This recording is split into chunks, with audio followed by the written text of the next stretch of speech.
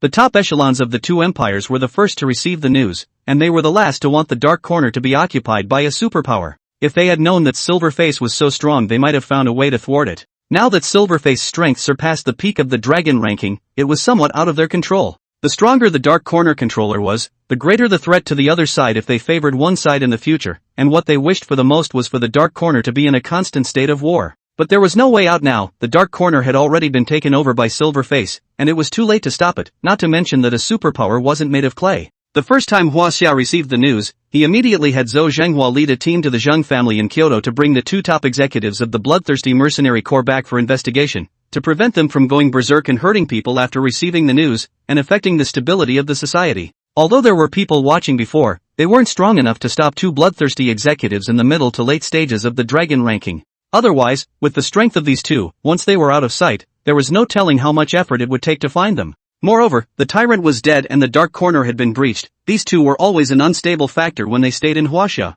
At this moment, the Zhang family was in a flurry of activity, and today the Zhang family was hosting this banquet to allow all the families in Kyoto to witness the rise of the Zhang family. Every family that came had prepared heavy gifts in order to get on good terms with the Zhang family. It was no exaggeration to say that the value of the gifts received by the Zhang family on this day was equivalent to the total income of the Zhang family for several years. This sum of money was invested in the next step of the Zhang family's development, which in turn could produce a leap in the Zhang family's strength. Inside the Zhang family's manor-style villa, the huge living room was already filled with spokespersons sent by all the major families in Kyoto. Hansen Chang was in full costume. He's the star of the show today. The next heir of the Zhang family. Zhang Yaochang was already prepared to leave the Zhang family entirely in the hands of Zhang Hansen. That means Zhang Hansen is the head of the Zhang family after today. This was the first person of the younger generation in Kyoto to be the head of the family. Even T-son Zhao Shidao, who was a few years older than Zhang Hansen, had yet to take over the Zhao family. This is mainly because there is a broken layer in the middle of the Zhang family, and the only one of Zhang Hansen's father's generation who has the ability to be the head of the family is Zhang Yuntian.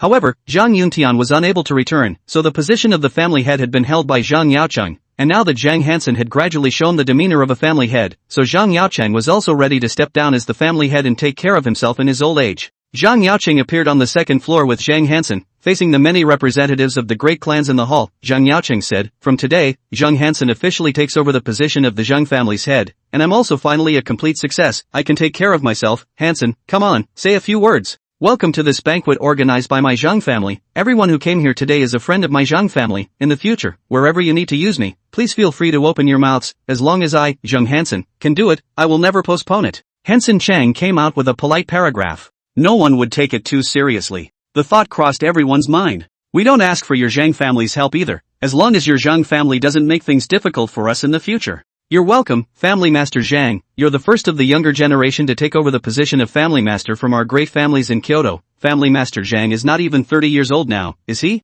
It's true that heroes come out of youths. Someone opened his mouth to congratulate. Zhang Family Master is a hero. Everyone also congratulated. But the ones who opened their mouths were representatives of some second and third-rate clans. The representatives of the first-class families did not say so. Their status did not allow them to say such words that exalted other clans and belittled their own. The several heavenly kings of the T-sub party, on the other hand, looked at Zhang Hansen with some envy. While they were still working hard for the position of the family head, Zhang Hansen had already stepped ahead of them and inherited the position of the Zhang family head. Although they were all the first heirs, they were not without rivals, and it was hard to say whether they would be able to sit in the position of family head in the future or not. Even Zhao Shidao was no exception. Although he was currently the number one person in the Zhao family, if he lost the 10-year contract to Zhu Getsingdao and discredited the entire Zhao family, it was hard to say if he would still be able to continue sitting in this position at that time. That's why he valued Zhang Hansen so much and allowed him to draw on the power of the T-sub party in T, because he also needed to draw on Zhang Hansen's power to deal with the 10-year appointment with Zhu Getsingdao.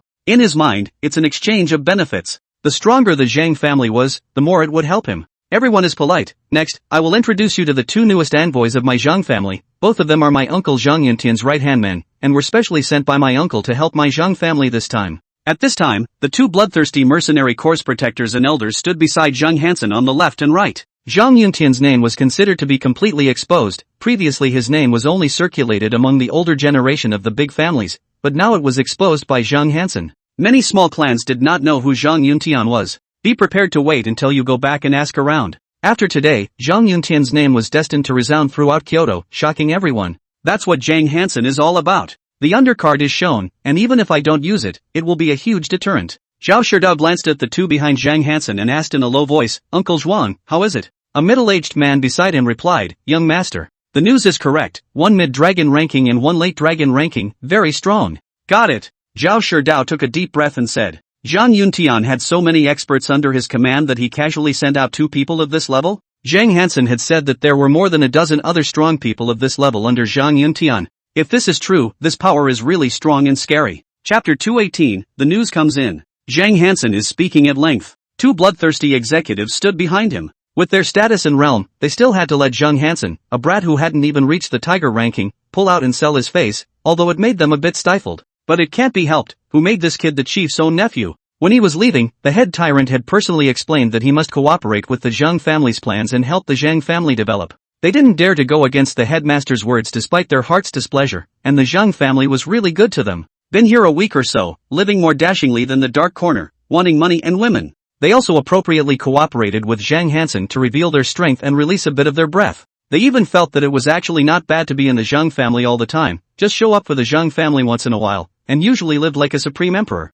Zhang Yaocheng, the strongest of the Zhang family, was at the early stage of the dragon ranking, and the Zhang family relied solely on his and Zhang Yuntian's intimidation to continue maintaining the honor of a first-class family. Naturally, he didn't dare to show any disrespect to the two great masters of the middle to late stage of the dragon ranking. The two bloodthirsty executives were still thinking about the women waiting for them on the bed. The women that the Zhang family had found for them were of a much higher grade than the ones that the dark corner had snatched, and it was also something that made them linger on, and in their minds, they were thinking about hurrying up to end the banquet so that they could go and enjoy the services. That's when their cell phones rang one after the other. The two picked up their cell phones and saw that it was a call from one of the bloodthirsty executives who was on better terms with them. The two stepped back and picked up the phone, intending to brag about how comfortable they were over here, but the first words on the other end made them gag their bragging words and stare. The regimental tyrant is dead. The dark corner is breached. Tell them to hurry up and find a way to leave China. Because once the threat of the tyrant and the dark horn that were not there, the two of them were still very sensitive in China. The two looked at each other in panic. He quickly walked past Zhang Hansen and jumped straight down to the second floor, ready to leave the place as fast as possible. This action of theirs also made Zhang Hans, who was speaking, a bit confused. The dozens of spokespersons of the various great families in the hall also looked at the two inexplicably. Thud. Thud. The two of them didn't pay any attention to the others after they landed, and directly darted towards the gate. But he was stopped just as he reached the gate. At this time, Zhou Zhenghua arrived here with Vulture 2. The two bloodthirsty protectors and elders, please come with us, Zhou Zhenghua said as he looked at the two senior members of Bloodthirsty. He received a message to bring back the two top executives of the Bloodthirsty Mercenary Corps living in Zhang's house for investigation, and if there were no problems, they would be sent directly out of China. The two brothers, Zhang Yaocheng and Zhang Hansen, followed and walked up. Who are the two of you? This is my Zhang family's offering. Zhang Yaocheng said. Grandpa. It was this man who saved me last time. Zhang Hansen said quietly beside Zhang Yaocheng. Zhang Yaocheng was shocked in his heart. Is this HWA striking out? But why? It shouldn't be. Associated with the fact that the two bloodthirsty executives had just answered a phone call and then suddenly tried to escape. Zhang Yaocheng trembled. Did something happen to Cloudy? It had to be said that Ginger was still old and hot. Zhang Yaocheng was still very powerful as he was able to support the Zhang family to stand for so many years. From these two small things alone, one could tell that something might have happened to Zhang Yuntian. He turned to the guests of the great clans in the hall and said, I'm sorry everyone, today's banquet ends here. My Zhang family still has a few things to take care of, so I'll invite you all to visit my humble abode another day. In this situation, normal people could tell that something was wrong with the Zhang family, but some people from smaller families did not dare to offend the Zhang family despite their curiosity and slowly left. Those people from the big families weren't so easy to get rid of. How could they miss such an interesting thing? Zhang Yaocheng didn't care about these people either. He was now desperate to figure out what was going on. Zhao Shidao also quietly contacted home at this time. The soul of China Falcon is doing something. Please don't stop Master Zhang. Zhou Zhenghua said. What the hell is going on? I still ask the two of you to explain. Zhang Yaocheng asked. Zhou Zhenghua did not reply to Zhang Yaocheng's words, but continued to stare at the two senior members of the Bloodthirsty Mercenary Corps. Seeing that the other party did not answer him, Zhang Yaocheng said to Zhang Hansen next to him, Hansen, call your uncle. Zhang Hansen took out his cell phone and dialed Zhang Yuntian's number, but no one answered after ringing for a long time. Grandpa, no one is answering. Zhang Hansen said with some panic. Zhang Yaocheng's heart sank. He knew something must have happened. Did something happen to my son, Zhang Yuntian? I still ask you two lords to tell me. Zhang Yaocheng bowed to Zhou Zhenghua and asked in a respectful tone. Seeing Zhang Yaocheng's attitude, Zhou Zhenghua sighed and said, Elder Zhang, we have also been ordered to come and ask the two higher-ups of the Bloodthirsty Mercenary Corps to go and investigate, and as for anything else, I am not at liberty to inform them. Zhang Yaocheng wanted to say something else, but was interrupted by a voice. Tyrant Zhang Yuntian is dead, killed by someone called Silverface, and the Dark Corner has been breached, which is why the two Bloodthirsty Mercenary Corps executives tried to escape. The person who spoke was none other than Xiao Chengquan, the second youngest member of the Xiao family. He had just been whispered the news of Zhang Yuntian's destruction by Xi Zhao Shidao, and he naturally knew that Xi meant to break the news out of his mouth. It's the sort of thing he'd certainly be happy to serve. Zhang Hansen has been arrogant since he became the second T-sub of the T-sub party, and he has suppressed him many times, and he is too much to look at him himself. Upon hearing the news of Zhang Yuntian's destruction, there was no one happier than him. Everyone was shocked when these words came out. The two brothers, Zhang Yaocheng and Zhang Hansen, were even more like a bolt from the blue. Xiao Erlang, don't you dare to talk nonsense. My uncle is the #1 expert in the dragon ranking, how could he be killed? Zhang Hansen immediately retorted excitedly. Ha ha, it's just the #1 expert on the dragon ranking, it's not like he's the #1 expert in the world. What's impossible? It's rumored that the person who killed him has already surpassed the peak of the dragon ranking, and it's already possible that he can stay in the air for a short period of time just by himself. Zhang Yaocheng looked at the two senior members of the bloodthirsty mercenary corps, seeing that they did not refute in the slightest, this matter could already be determined, his eyes went black and he almost fainted. Today, everything in the Zhang family is built on Zhang Yuntian, and once Zhang Yuntian dies, everything will be in the past. Moreover, during this period of time, because of the Zhang family's blind expansion, it had offended quite a few families. The next stage was the stage of life and death for the Zhang family, and perhaps, the Zhang family would really become history. Grandpa. The two brothers, Zhang Hansen, rushed to support Zhang Yaocheng. The two brothers were still able to stand, but their trembling hands and feet couldn't hide their panicked hearts.